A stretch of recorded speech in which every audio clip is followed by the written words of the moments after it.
So today we're finishing styling a 3-bedroom apartment. Now within this apartment there is a space which is not too big, not too small, but we still wanted to give it a function. The only challenge is that there are 3 doors surrounding the space and 1 leading out into the balcony. So again, we wanted to make this a very practical area.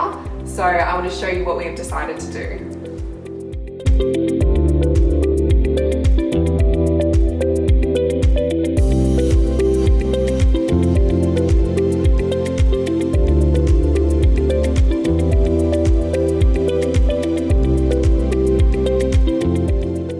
We hope you have liked what we have created here, a cozy yet functional painting area where you can enjoy the spring breeze coming through and also look out at the district's views whilst being creative and painting your masterpiece.